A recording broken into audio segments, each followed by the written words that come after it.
প্রিয় শিক্ষার্থীরা, আজ এই ভিডিওতে আমরা আলোচনা করব এইচএসসির যে আমাদের ফিনান্স প্রথম পত্র রয়েছে, সেই ফিনান্স প্রথম পত্রের একটি গুরুত্বপূর্ণ অধ্যায়, সেটি হচ্ছে দীর্ঘমেয়াদী অর্থায়ন, মানে ষষ্ঠ অধ্যায়। এই অধ্যায়ের একদম পুরোপুরি আলোচনা করার চেষ্টা করব। প্রথম অংশে আমরা একদম সূত্রাবলী নিয়ে আলোচনা করব, তারপর একদম বোর্ড আমরা কিছু সিকিউ এখানে সলিউশন করব। আচ্ছা, চলো কথা না বাড়ি একদম আমরা মূল আলোচনায় চলে যাই। দেখতে পাচ্ছ, আমি বলেছি যে এখানে বন্ড তিন প্রকার। এই অধ্যায় ক্ষেত্রে আমাদের মূলত বন্ডের মূল্য নির্ণয় করতে হয়, যার জন্য আমাদের জানতে হবে মূলত বন্ড কত প্রকার। আমাদের বন্ড প্রধানত হচ্ছে তিন প্রকার। প্রথমটাকে বলবো আমরা জিরো কুপন বন্ড, তারপরে হচ্ছে চিরস্থায়ী বন্ড এবং সর্বশেষটি হচ্ছে কুপন বন্ড। এই তিনটি বন্ডেরই সূত্র আমাদের অ্যাপ্লাই করতে হবে প্রশ্নের প্যাটার্ন অনুযায়ী। এখন আমাদের প্রত্যেকটি সংজ্ঞা জানতে হবে, কাকে মূলত আমরা জিরো কুপন বন্ড বলবো আর কাকে আমরা চিরস্থায়ী বন্ড বলবো এবং কোনটি কি কুপন বন্ড বলবো। যে বন্ডে সাধারণত মেয়াদকাল থাকে কিন্তু কুপন সুদের হার থাকে না, তাকে মূলত আমরা জিরো কুপন বন্ড বলি। যে বন্ডের মেয়াদকাল বা আয়ুষ্কাল থাকে কিন্তু কুপন সুদের হার থাকে না, তাকেই মূলত আমরা বলবো জিরো কুপন বন্ড। আর যেটি মূলত কুপন সুদের হার আছে যার কিন্তু মেয়াদ নেই, তাকে আমরা বলবো চিরস্থায়ী বন্ড। চিরস্থায়ী বন্ডের কুপন সুদের হারের পরিমাণটা উল্লেখ থাকে কিন্তু মেয়াদটা উল্লেখ থাকে না। প্রশ্নে স্পষ্ট তারা এটা উল্লেখ করবে, এই কুপন সুদের হারটা দিয়ে দিবে কিন্তু মেয়াদটা দিবে না, তাহলে এটাকে আমরা ভাববো যে চিরস্থায়ী বন্ডের সূত্র এখন অ্যাপ্লাই করতে হবে। আর যদি উভয়ই আমাদের প্রশ্নে দেওয়া থাকে যে এই মেয়াদও থাকে এবং কুপন সুদের হারও থাকে, তাহলে আমরা এটাকে ভাববো যে কুপন বন্ড। এই হচ্ছে আমাদের তিনটি বন্ড স্বতন্ত্রভাবে এই চিনার মানে এই টেকনিকগুলো।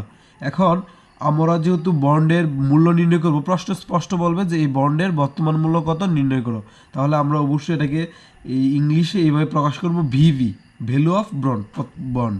প্রত্যেকটি আমরা এভাবে ভিভি দ্বারা প্রকাশ করব। এখন জাস্ট আমরা সূত্রগুলি লিখব। এই যে আমরা সূত্রগুলো রেডি করে ফেললাম, একটু কষ্ট করে আমরা একটু মুখস্থ করে নেব। যে জিরো কুপন বন্ডের ক্ষেত্রে আমাদের মূলত এইভাবে মুখস্থ করতে হবে। উপরে হবে আমাদের এম ভি আর নিচে হবে 1 যোগ কেডি পাওয়ার এন। এভাবে একটু মুখস্থ করে নেব। উপরে হবে এম বি আর নিচে হবে ভাগাকারে 1 যোগ কেডি পাওয়ার এন। যেহেতু এখানে মূলত আমাদের কুপনের সুদের পরিমাণটা নেই, যার জন্য আমরা এখানে আইকে ব্যবহার করতে পারলাম না। আচ্ছা, তারপরে হচ্ছে আমাদের চিরস্থায়ী বন্ড। চিরস্থায়ী বন্ডের সূত্র ক্ষেত্রে আমরা এইভাবে লিখব, উপরে লিখব বড় হাতের আই আর নিচে লিখব কেডি, কারণ এখানে যে চিরস্থায়ী এটা কোনো মেয়াদ নেই, তাহলে এখানে আমরা এন এর কাজটা করতে পারিনি। তাহলে একটু কষ্ট করে এভাবে শিখে নিব যে উপরে হবে বড় হাতের আই, নিচে হচ্ছে কেডি, আর এবং প্রত্যেকটার মিনিংকে আমি লিখে দেবো নিচে, যে এম ভির মানে কি, কেডি মানে কি, এন মানে কি এবং বড় হাতের আই দ্বারা কী প্রকাশ করছে সবগুলো লিখে দেবো। আচ্ছা, সর্বশেষটি হচ্ছে একটু বড় সূত্র, কুপন বন্ডের সূত্রটা একটু বড় হয়। সেটা হবে এরকম যে আমাদের এই দুইটি সমন্বয়ে মূলত এই কুপন বন্ডটা এইভাবে টেকনিক ওয়াইজ মনে রাখতে পারি।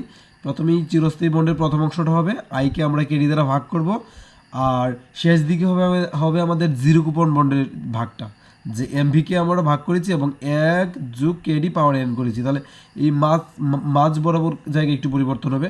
মূলত আমরা কি করি, এই বন্ডের বর্তমান মূল্য বের করি। আর বর্তমান মূল্য টেকনিকটা হচ্ছে এরকম, বর্তমান মূল্য বের করতে হলে আমাদের 1 থেকে একটা অংশ বাদ দিতে হয়, এভাবে আমরা মনে রাখবো। তাহলে লিখবো প্রথমে 1 এবং 1 থেকে একটা অংশ বাদ দিব। আর একটা অংশ বলতে আমি বোঝাচ্ছি এখানে যে 1 যোগ কেডি পাওয়ার এন, এটা হচ্ছে আমাদের একটা অংশ। বর্তমান মূল্য বের করার টেকনিকে এটা যে 1 থেকে একটা অংশ বাদ দিতে হয়। আর যেহেতু এই জায়গায় 1 আছে, আমরা টেকনিক ওয়াইজ তবে এইভাবে মনে রাখতে পারবো যে এখানে যেহেতু 1 রয়েছে, এই পুরো অংশের উপরে ভাগাকারে 1 থাকবে। এই হচ্ছে আমাদের এই সূত্রগুলা মুখস্থ করার টেকনিকগুলো। এখন আমাদের এই প্রত্যেকটির মিনিং জানতে হবে। আমাদের প্রত্যেকটি মিনিং এখন লিখব।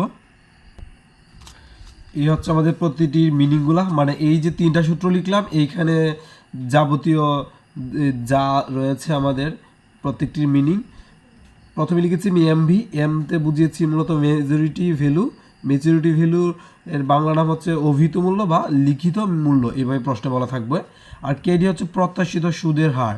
আমাদের প্রত্যাশিত সুদের হারটাকে আমরা কেডি দ্বারা প্রকাশ করি। আর এন হচ্ছে মেয়াদ বা বছর। আর বড় হাতের আই দ্বারা মূলত আমরা বুঝিয়েছি মূলত এখানে একটা সুদের পরিমাণ মূলত আমরা সুদের হার তো কেডি দ্বারাই প্রকাশ করব, বা কেডির জায়গায় আমরা ছোটো হাতের আই দিলে হতো। এই জায়গায় যেহেতু আমরা কেডি দিচ্ছি, প্রত্যেক জায়গায় কেডি দিব। আর বড় হাতের আই দ্বারা মূলত সুদের পরিমাণকে বোঝানো হয়েছে এখানে। তাহলে সুদের পরিমাণটা কীভাবে বের করবো আমরা, লিখিত মূল্যের উপরে কুপন সুদের হারটা এই গুণ করে দেবো, তাহলে আমাদের বড় হাতের আয়ের মান বেরিয়ে যাবে। সেটা হচ্ছে আমাদের সুদের পরিমাণ। আমরা চাইলে এটার পরিবর্তে লিখতে পারি সুদের পরিমাণ, কিন্তু সুদের পরিমাণ আসলে কীভাবে বের করতে হয় তা তো আমাদের জানতেই হবে। যার জন্য আমি ভাঙার রূপটাই লিখলাম যে আমাদের লিখিত মূল্যকে গুণ দিতে হবে কুপন সুদের হার দিয়ে, তাহলে আমাদের বড় হাতের আয়ের মান বেরিয়ে যাবে। এই হচ্ছে মূলত আমাদের সূত্রের ব্যাখ্যা। এখন আমরা এটার একদম এই সৃজনশীলের এই সূত্রগুলো অ্যাপ্লাই করব। আমাদের বোর্ড একটা সৃজনশীল নিব। এখন আমি সৃজনশীলে যাওয়ার পূর্বে আরেকটু এডিশন তথ্য দিয়ে নিই, মানে ওয়াইটিএম এবং ওয়াইটিসিটাকেও একদম ক্লিয়ার করে নিই, তাহলে আমাদের এই সূত্রের টপিকটা একদম ক্লিয়ার হয়ে যাবে আর কি।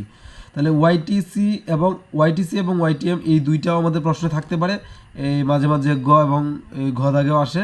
আর বন্ডের মূল্যগুলো বের করতে বলে গ এবং ঘ দাগে ঘুরিয়ে ঘুরিয়ে আসে, এবং তারা বলে যে আসলে এই কোনটা গ্রহণযোগ্য হবে বা কোনটার আয়ের হার কত তাও নির্ণয় করতে বলে।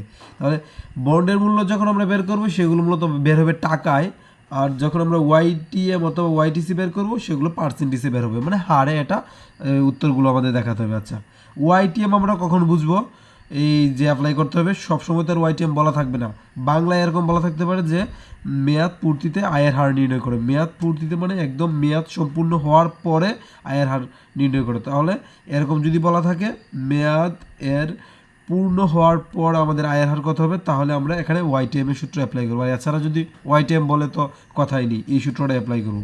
কী লিখবো? প্রথমে বড় হাতের আই লিখবো উপরে, তার সাথে আমরা যোগ চিহ্ন দিব, তারপরে ফার্স্ট ব্র্যাকেট দিয়ে লিখবো এফ ভি মাইনাস এনএসভি। আমরা চাইলে এখানে এই এস ভি লিখলেও হয়, এটার থেকে এটা বাদ দিব এবং ভাগ করবো আমরা এন দিয়ে। আর নিচের অংশে লিখবো F V plus N S V, আর এটাকে ভাগ করবো আমরা 2 দ্বারা। এই হচ্ছে মূলত আমাদের কাজ, এবং যেহেতু হার নির্ণয় করবো আমাদের 100 দ্বারা গুণ করতে হবে। এই হচ্ছে সূত্রটা।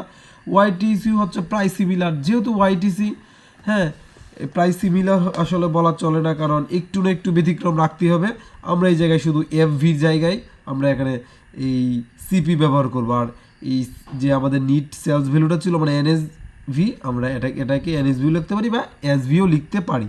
তাহলে আমি আবার একটু বলি, প্রথম বড় হাতের আই লিখবো, যোগ চিহ্ন দেবো, ব্র্যাকেট দিয়ে লিখবো সিপি মাইনাস এসভি এবং ভাগ করবো এন দ্বারা। আর নিচের অংশে লিখবো সিপি প্লাস এসভি এবং ভাগ করবো এটাকে 2 দ্বারা। এই হচ্ছে আমাদের কাজ। আমি আর কিছুক্ষণ আগে তো বলেছিলাম যেহেতু হার আমরা বের করবো তার আমাদের 100 দ্বারা গুণ করতে হবে, এই হচ্ছে কাজ। এখানে যে আমরা লিখলাম ওয়ার্ডগুলো ইংলিশ, এগুলোর মিনিংটা আমরা একটু জেনে নিই। এখানে দেখতে পাচ্ছি এফ ভি লিখেছি এবং এন এস ভি বা এস ভি লিখেছি। এস ভি বা এন এস ভিকে আমরা বলবো বাজার মূল্য, এটা প্রশ্নে একদম বাংলায় বলা থাকবে।